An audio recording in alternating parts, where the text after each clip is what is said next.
The book Homegoing is different from many different novels, as it does not follow the path of one main hero. Instead, it follows the path of many generations of one family throughout Africa and America during the slave trade till now. It starts off when a mother gives birth to two different sisters. One sister gets sold into slavery. This leaves her family to live through slavery and segregation in America. The other sister marries a white man in Africa, which leaves her family to live in Africa through the colonization. This colonization and the slave trade made the book Homegoing perfect to analyze through the post-colonial lens. Because they are oppressed, and the white men take power over them. Since this story is told from the African point of view, the other or stranger in this story are the white men. The white men are often depicted as feared and hated. The Africans feared and hated the soldiers, and the African Americans feared and hated the slavers. They treated them wrongfully, which is what this fear and hatred stemmed from. In Africa, the English men feel as though they have power over the African American women. They are able to pay their mothers a lot of money and marry whoever they want. Even though the white men marry African women, they do not consider them wives. She'd heard the English men call them wenches, not wives. This shows how the white men do not treat the African people with respect, and they feel as though they have power over them.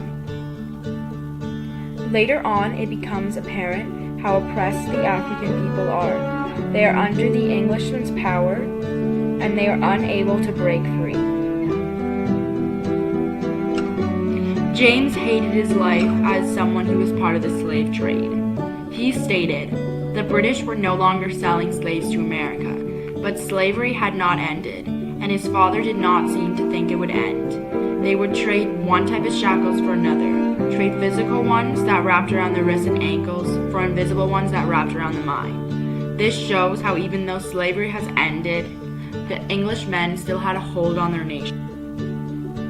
A few generations later, the main shackles the Englishmen have on them is their own culture. They want to maintain this culture and live with this culture and get their country back, but they feel as though they will never truly be free.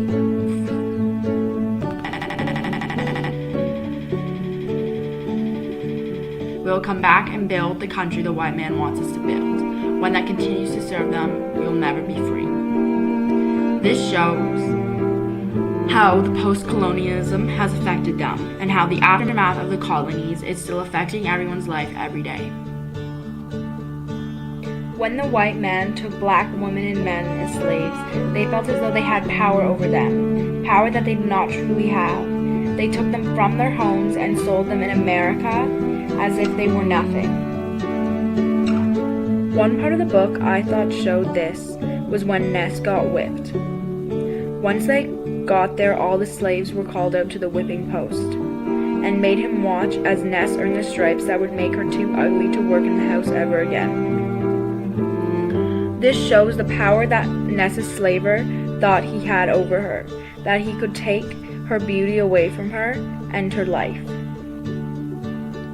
After slavery had ended, the African American people were still stuck, oppressed in a country that they had nothing to do and nowhere to go. They would be arrested for little things and be sold to the coal mines to work off their time there.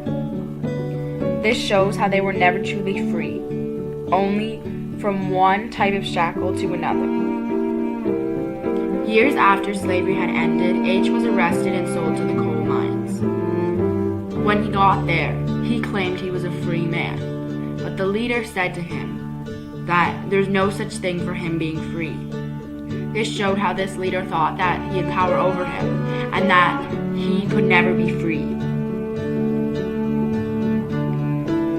Years later, after slavery ended in the 1960s, African American people still were oppressed and did not have the same rights that white people had. In Sony's story, he fights against this by joining in marches, but he also gets arrested multiple times. Later, Sony's mom is talking to him about the power the white men have over them. She says, white men get a choice. They get to choose their job, choose their house.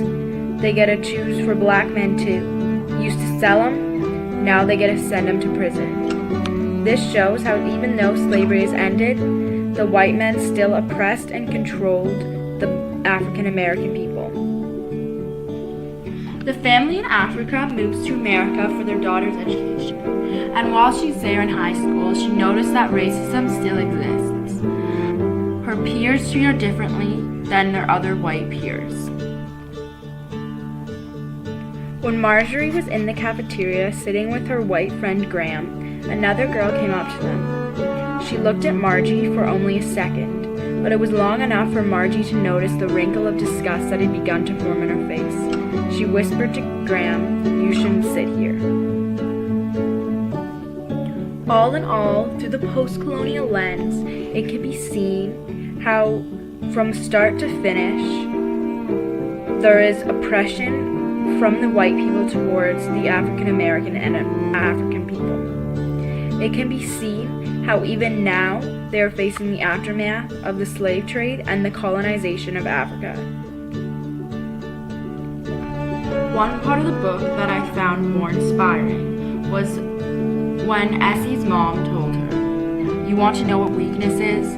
Weakness is treating someone as though they belong to you. Strength is knowing everyone belongs to themselves." I think this is important because even though at the beginning slavery was a real thing and white men believed that the African American people belonged to them, towards the end, the white people still treated the African Americans and African people as though they belonged to them. They decided if they could vote or not, which water fountain to use, which bus to take, that they could make less money than them. All these things show that they were weak and that strength would be treating the African and African American people with the same rights that the white people